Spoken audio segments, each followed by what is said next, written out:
Welcome to Phoenix Rising with Dr. Z. This podcast is all about conversations about healing and rising from the ashes of your grief and trauma.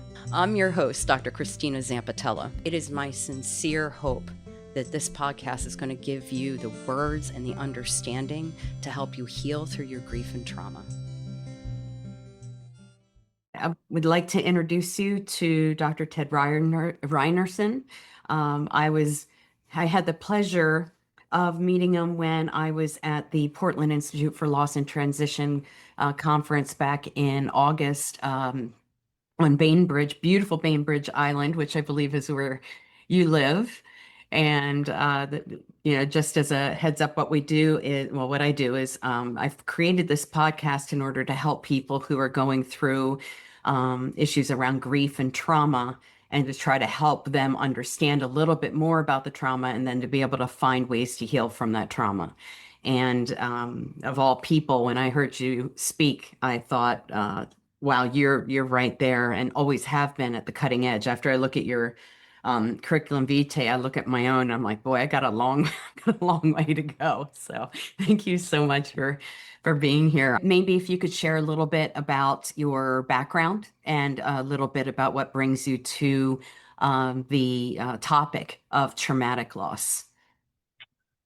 I'm a retired psychiatrist. I've been primarily a clinician, but the last 40 years, I've been particularly interested in sudden, unnatural dying. And this was inaugurated by a personal experience that I had in 1974 when my first wife committed suicide. And I was, of course, devastated by that. But I was left with a 3-year-old and a 4-year-old child. Wow. And I was so concerned for them and all the changes that we were having to go through that I never really sought any sort of therapy for myself. I think that's often the way that you deal with sudden unnatural death when you're younger and a parent, is to get resilient for everyone around you, particularly the kids. Oh, God. That I think emphasizes the importance for early support and reinforcement of resilience when there's a sudden unnatural death. Unnatural death, as I define it, is a death that's intentional or negligent. Intentional with homicide and suicide, but unintentional with accidental dying, and usually unintentional with overdose too. Yeah. There are around 300,000 unnatural deaths a year in the United States, and in recent years, 100,000 of those have been from overdose. Oh, wow. Probably 38,000 or 40,000 from suicide, and only 25,000 from homicide. And of course, the homicide rate has gone down somewhat. But I got interested in violent death adaptation because of what I was going through, and there wasn't anything that was really written about it at that time. Although a lot of the early seminal work on grief came out of Boston with Lindemann. And that was after the Coconut Grove fire, and I can't think of anything more violent than unanticipated than dying in a fire. There were 500 people that died. And the study that came out of that by Lindemann, who was a Freudian, felt that he was preparing himself as a clinician for dealing with military deaths, because the Coconut Grove fire occurred in 1942. And so he was focused on short-term therapy, and his model was one that was more Freudian than any other, meaning repression, some unconscious drive. And after there's a sudden, and particularly a violent death, there are two independent narratives that people are processing. One is the sort of helplessness and horror in an identificatory sense that they're going through with the person that's died violently because they weren't there. And also the dying is particularly traumatic because it's external, it's stigmatized, it's either intentional or negligent. And the whole dying imagery, unlike natural dying, which is internal, biologic, hidden, um, even though we have a number of diagnostic studies that show it before the death of natural dying, violent dying is processed visually without words. The who, what, when, where of the dying act. And I was going through that in the initial months, even though I was not there when my wife committed suicide. I had a imaginal replaying of what she had gone through those last moments, what she was thinking, what she was feeling. And of course, it was very, very traumatic. Uh, that, I think, is going on, plus an image of attachment, uh, which was filled with meaning and comfort, so that when somebody is going through a violent death of someone that they love and is really an important self-referent, you're left with two contrasting, simultaneous images. One is of the dying, which is traumatic and aversive. You want to push that away, and it occurs as a flashback. It's nothing you can process at first. Nightmares, flashbacks, panic attacks, versus the other image of sadness and solace, which at least is associated with separation and comforting. And you want that back to remember that sort of imagery, so that there are opposite sort of dynamics going on, psychodynamics, which are related to the adjustment to what's happened more than anything unconscious or any models of disorder, psychological disorder. What's disordering is what's happened. Right. So you have this push and you have this pull. And I Right. think I'm hearing you say that there's, because of that visual, and since we are characters and creators of our narrative, we want to fill in the blanks. Like, Well, was she scared? You don't have any choice, and you can't. Right. I mean, that's Right. using the dying imagery is try and form a narrative around that. It's particularly after a homicide. Mm-hmm. It's impossible to find any meaningful narrative about that because of what I call the three V's: violence, violation, and volition. Violence meaning that the dying itself is external. It's often mutilative if there's been an accident or a homicide. Mm-hmm. Sometimes with suicide, with men that have shot themselves. So that there's this image of physical damage, horrific often. And so violence, which is associated with PTSD sort of signs and symptoms. The violation is associated with victimization. After a homicide or an accidental dying, you're left with the victim sort of identity that the deceased was never able to go through themselves. But that's part of the legacy, is feeling victimized as an after effect. And you see that very frequently, particularly after there's been a homicide and all of the investigation that goes on and trial that goes on. This is really emphasized with that kind of violent death, not with suicide. When the police handed me my wife's suicide note about a month or 6 weeks after her death, there wasn't anything outside me that was going to go through the end, who was responsible and who's going to be punished, and which goes on, I think, after accidental dying or homicidal dying. Mhm. I think I was left with the lonely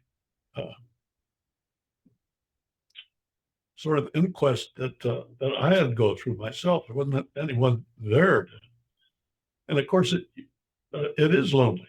I mean, there isn't anybody outside that's going to help with that, other than listening Right. and helping people to become more capacious with this sort of imagery, so that it begins to belong to them by being able to retell it.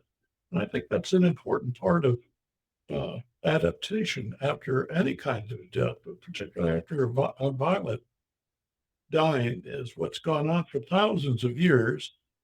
When there's a death, the people get together to memorialize the image, the attachment image of the person that's died. And I think just by being able to be open and a gentle sort of exposure to the way of the dying, to the dying narratives, and they have given an opportunity to a significant number of people avoid all this, particularly in our culture. And avoidance is important to respect. And it's not a good idea to obviously put people in a position of beginning to give up some of this avoidance until you have a relationship with them, and they have something better psychologically to replace it with, which is, I think, somebody going through this conversation with them. There isn't any medicine that's going to help with this. Mm-mm. We know that grief does not respond to any kind of medication. So I think part of what goes on, particularly in dealing with violent dying, is dealing with the imagery through groups. I think group psychotherapy is the most effective way of treating this. So a number of people individually as well.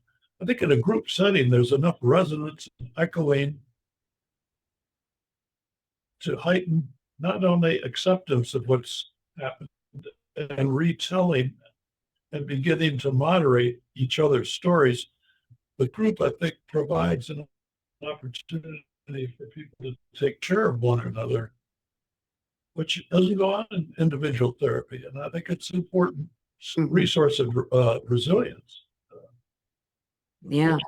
I noted early on, in terms of taking care of my kids, was a way also of taking care of myself, finding meaning. And I think that goes on in group much more than it does with individual therapy. And in that sort of setting, you can set up sessions of memorializing the person, bringing them back to life with images, with pictures that they bring in, sometimes food, sometimes the things that the person has written, sometimes videos, and then also introduce, after that, which is a stabilizing sort of narrative, to give people the opportunity to also expose themselves to the dying act itself, often through images, drawings, which kids do, I think, reflexively. And my work with Bob Heinens and other people, I've been persuaded that that's important to do with adults as well. Mm-hmm. They haven't been able to express any of this in words to begin with images, because that's what they're left with. Even stick figures. To begin introducing the person that died, if his name was Fred, and we're setting up something triadic as we're looking at the image. How would Fred feel about your telling the story? Where would Fred want you to be? So somehow introducing the other person as an ally, person that's died. So there's something triadic that begins to go on with the work. This is all shamanic Mm, in terms of not only visiting the scene, but visiting the soul of the person to reestablish some sort of balance because of the distressing way that they die. They are left with the,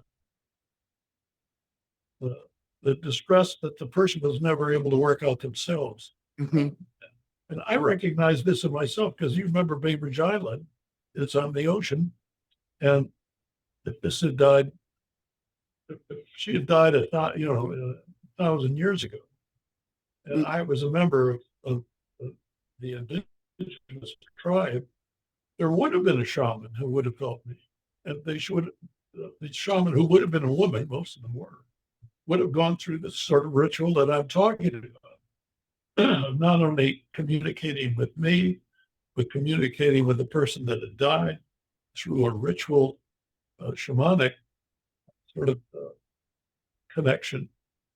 I think the same thing to some extent goes on with clergy and religion, only they're playing an intermediary role between what's happened and the supreme sort of being uh, that gives some sense of release and meaning beyond the dying. It's yeah.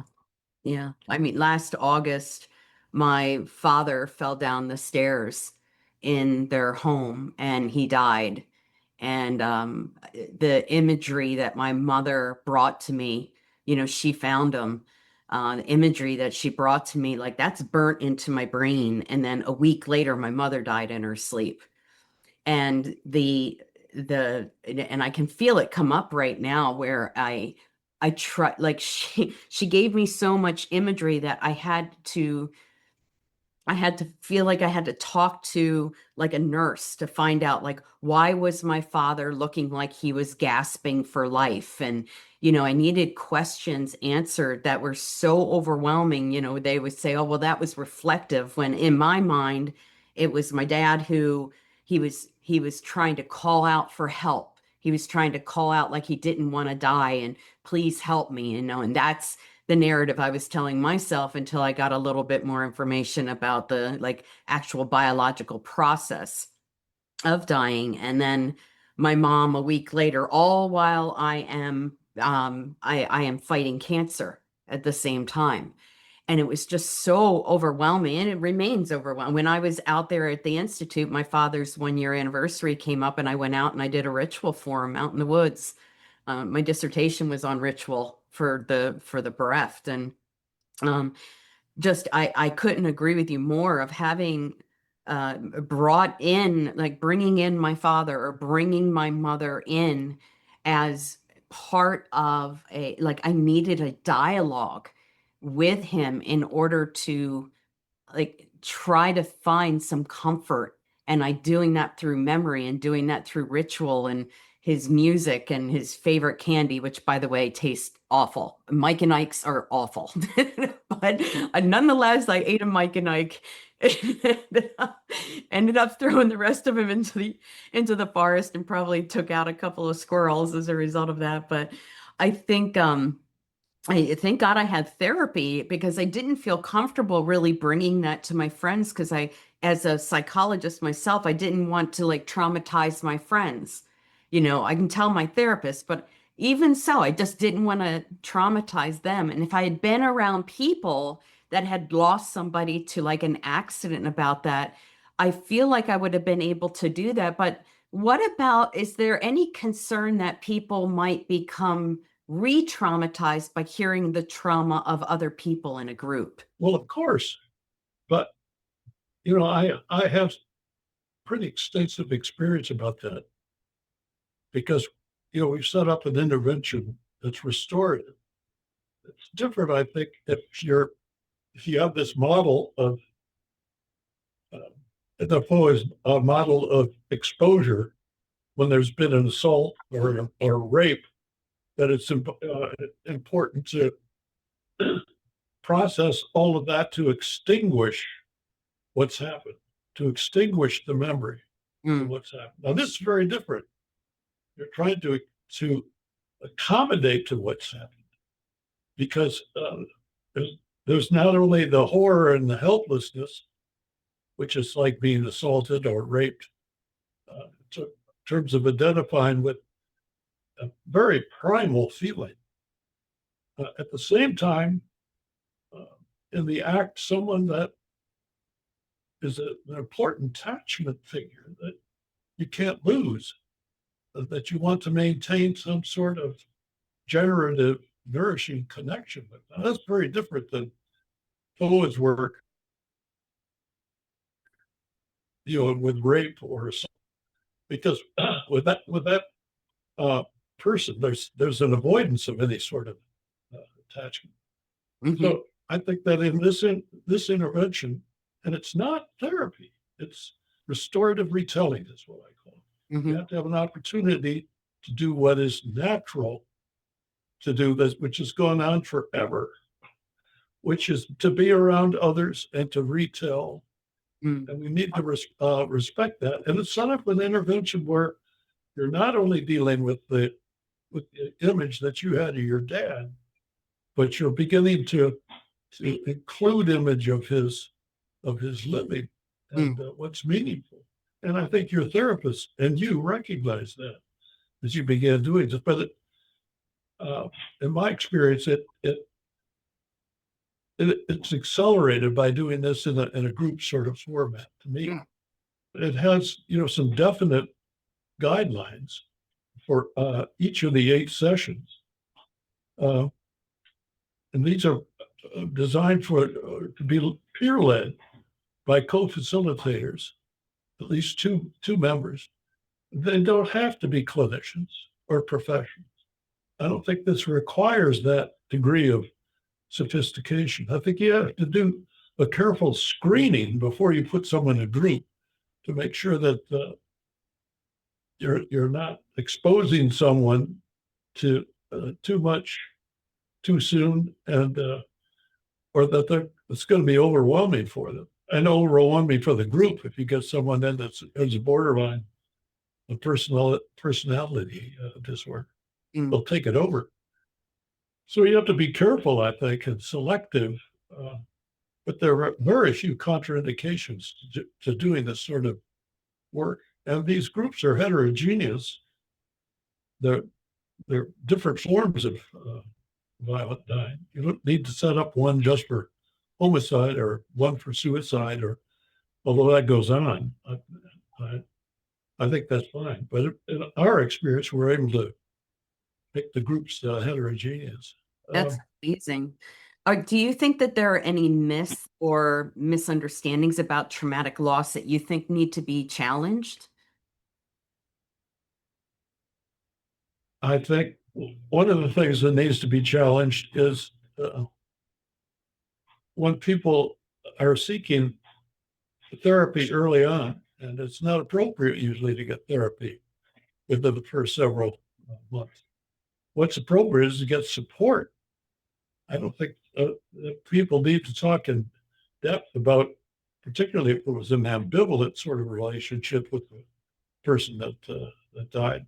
You don't need to get it. I think it takes everybody's energy and every energy that they can summon to get through this, much less therapy. So I question the whole idea of therapy. I think what people need is pragmatic support and a plan as they're getting through this, and a normalization of what they're experiencing. That uh, these flashbacks, the visitations, the imaginary conversation that you're having with somebody, particularly during the first several months, is normative. Uh, it doesn't need therapy. It needs, I think, somebody that understands it, that can listen. Doesn't need medication. It doesn't. It isn't a psychiatric disorder. It can become one about 7% of the time, but the vast majority of people are able to summon enough resilience uh, and restoration that they can spontaneously carry on. Uh, I think the time to consider therapy is 6 to 12 months if a lot of these narratives become fixated and are really robbing the person of concentration and becoming disabling to some extent. But that's really relatively rare. So a lot of the people that we have in group don't begin treatment for at least 6 or 12 months. Be trying to help them get through that more acute period so that they're a little bit more stable and they can engage in their work, and also looking to make sure that we're not in a place where they're so dysfunctional that the vetting process is not lending itself to a healthy group dynamic. Is that what I'm understanding? So the other thing that you mentioned, poor Christina, not only the traumatic death of your dad, but then to have the death of your mother within a year. within a week. Within a week. Within a week. And the cancer, you mentioned that. Yep. I've been fighting cancer this whole time. And my dog died 4 months before that. I saw you did some research on that. So I was diagnosed with cancer. 4 months later, my dog died.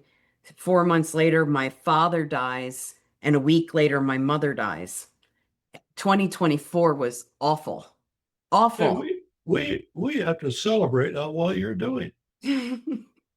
I'm trying, as a psychologist, going in and working with people as a thanatologist and a traumatologist, having to go in there and do that work, and I did it very, like I was very selective in what I did over the year. But now, like, as I'm getting back into my podcast and presenting and teaching and all of that and seeing my clients, like, I have to be really, really careful. But it seeps in. It just does. And the self-care that's required, and to be surrounded by my support system and my therapist, you carry it. I have no choice. I am the primary breadwinner. I have to continue with my career, and at the same time have to honor my own well-being. And that is a juggling act. I mean, Christmas my brother died on Christmas in 1999. So this Christmas that rolled around was the worst time that emotionally that I've ever had in my entire life. Was around that time. Did not have my family to grieve with. My family and all my animals are in my bookcase upstairs in their urns. I'm not even at a place where I know what to do with them. I took a little bit of ashes and I did a little bit of a ritual, and but there's so much there, and I just don't feel like people talk about it. We are in a culture that we are such a death denying culture that we don't make space for these really big feelings and these really big, like, bereavement overloads, and the risks that we run. So many people who maybe don't have the resources and the individual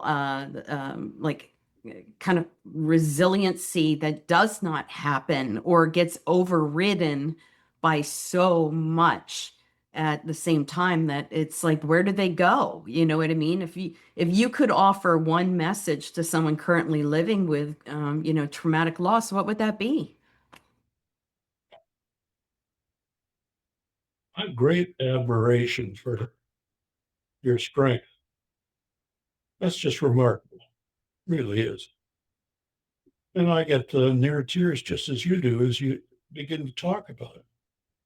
Yeah, it brings up a lot of feelings. Well, of course. It's a lot. That's why you are a caring sort of figure, and I'm sure much more effective as a therapist because of your capacity for being touched. But you're right; it brings up a lot. But I think one of the things over 40 years that's become important for my work is not doing it just for others, but doing it for myself. Mm. Getting in touch with my own imagery and my own experience to try and find something plausible and meaningful to carry forward. And the only way to do that, I think, well, not the only way, but my way has been to lean into it and to let it catch up with me. And that, in part, I think, comes from sort of martial arts perspective, rather than having to think your way through it, trying to find something reasonable, trying to find an explanation is to the martial arts is not image is nonverbal, is to let yourself go with it. The way of mastering something that you can't explain and can't reason about is to get on the surface and become a part of what's going on that you can't control, rather than trying to think your way out of it over and over and over again. That's what leads to the fixation, I think. Mm. So I think having that sort of capacity is really important. And you and I, today, talking about this, I think provides an opportunity, not just for me in terms of clarifying what's going on, but it also provides an opportunity for you, I think, to teach us about the fact that you can get through this, and you have to get through this in your own way, and it's not going to be covered by a manual or a specific sort of model. It's absolutely unique to you, and I'm so glad that you picked me to talk with about this. Yeah, I'm honored. When you sat next to me, I'll be honest, I didn't put, a name to a face, at first. And then I found out,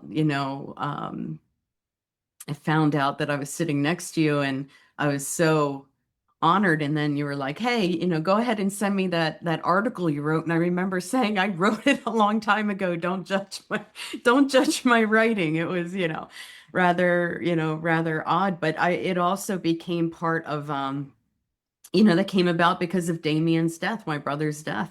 That's where my research came from, and that's where my dissertation came from, and the Center for Grief and Trauma Therapy, and trying to work with emerging clinicians. We're in Delaware. There's no like survivors of homicide. There's so little resources here in Delaware. Not that it has to be a homogenous group, but even just the support groups in the area are so minimal that one of the things that came to mind when, I spoke with you and when I watched you speak, I was just like, how can I help in a community when there's just so little resources? And then getting the word out is tough. It's like you're on the cusp of trying to open up something that people often aren't even seeking out, which is fine, because I think, well, not fine, but I mean, I understand, like 93% of people, quote unquote, get through grief, just fine. It's a normative process. It's not one that necessarily needs intervention. But when it does become prolonged, that they don't even know where to turn, because there's one of the things that I've tried to set up, because of my frustration with what's going on with mental health coverage, and that we cannot meet the corporate demand in mental health for scale and for profit. We simply can't, and we're not going to get paid for it, even if it becomes a DSM-5R disorder. That might help. So, and I've turned to trying to train peer-led co-facilitators to provide free service. And I help out as sort of a senior adult in organizing some of these programs. But I think that any large community can do this, really, because there's death going on in every community. Even with you, whether it's a natural death or a sudden violent death, they do require different kinds of group support. But that's something that you could add to your center, I would think. Not that you're not doing enough work, but it's an alternative, I think, to filling up with too many patients that you're seeing individually, Mhm. particularly if you're running a grief center. Yeah. And you do run groups. I recognize that. Yeah. But the idea of also consulting with or involving ourselves more with these peer-led groups that are going on in churches now, and there are peer-led groups, of course, for homicide, and peer-led groups for parents after the death of their child, Mhm. and they don't welcome mental health therapists, understandably. Uh, I think because a lot of the models that we present are individual and go on for a long period of time and are rather mysterious.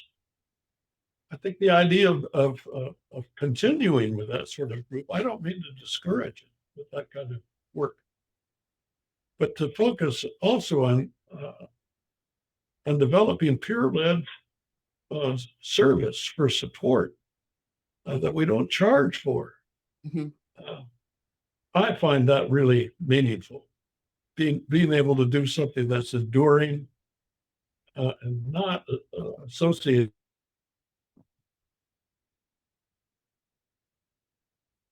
having to associate solely with our country is really a discouraging time. I think with in terms of the way these people are being offered service. Yeah, it's rather discouraging. I mean, I've got the space there. I mean, there's no reason why not to do it. Is I guess myself and my the employees that I have is to learn how to train those co-led groups. I think that would be what Well, maybe you and I can begin doing that. I'd be I would glad love to. that. That would be absolutely fantastic. What do I do with individuals who don't want to attend a group? What can they do for themselves in order um, to get through that? Not that there's ever end, right? We're trying to integrate it. Like I know one thing that really helped me was, and continues to help me is to try to find, like I would do I give my career away to have everybody back in my family. I mean, honestly, but the reality is I can't, right? So what am I going to do with it? What meaning and purpose am I going to find? And I find that to be healing for me, to do things like I'm doing with you and having this conversation and potential opportunity of creating these groups or, teaching about it or creating programs or whatever I can and do in order to make meaning and find some benefit in it as I try to figure out who the hell am I in the world now? Like I became an orphan in a week. Like there's a whole identity shift that happens, and you know, Ah, right? that's the crucial point, isn't it? Yeah, This is a rite of passage that you're going yes, through. it This is. is not. It's not a psychiatric disorder, No, not at all, not at all. And I, and it's a who I was before and who I am now. yep, There are and no stages. yep, no stages, and it's that whole liminal stage in between Yeah. when you look at ritual and you Come have. on, come on. You're doing fine. You're doing fine. And I think this is one of the ways to get through it. Is just what you do. Yeah, Just what you and I are doing. yeah, absolutely. I think So that let's. I've got to run pretty soon. yes. Let's work out some sort of plan where you and I connect, and I can send you, some of the materials, particularly the manual and the different sessions, and uh, also the training program that we have.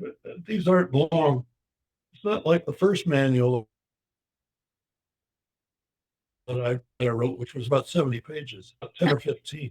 So it's digestible and it's obvious. Uh, and this is, something we could help with over time. I'm available to do this now. That's what I want to do. Oh, I would be I'm on board. How do you sign me up? I would love to do that. I'll do it. I'll send you some more. That would be great. I'm honored for that. And thank you for taking this time with me. I think this is going to land really well with people who don't seem to have other people that are openly talking about what it's like to go through any kind of violent kind of loss, whether it's natural violent, when I say natural, I mean like, what do you call it? Natural disasters or homicide, which is so unnatural. I'm working with somebody right now who is doing so many if onlys and shoulds. And of course, she's just trying to put together this narrative after losing her daughter to homicide that nobody's listening to, no matter how hard she's working in the legal system and having to get the wound opened up over and over and over again every time there's some kind of, legal aspect of this loss that she's had to deal with. And there's no healing process that can occur for her that is for her satisfactory enough for her to be able to find a way to move forward. And I think finding a way to develop a group based on what you're saying too, I'm even more interested in being able to, yeah, I've got the space. I'm already offering mindfulness and yoga and healing movement and somatic kinds of work and EMDR and all the things.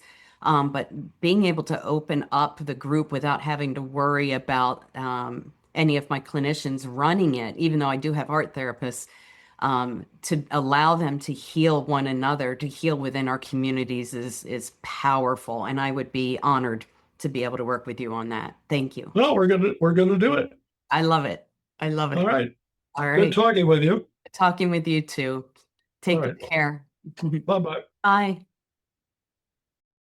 Thanks for listening to Phoenix Rising with Dr. Z. If this episode helped, subscribe and share it with someone who needs it. We'll see you next time.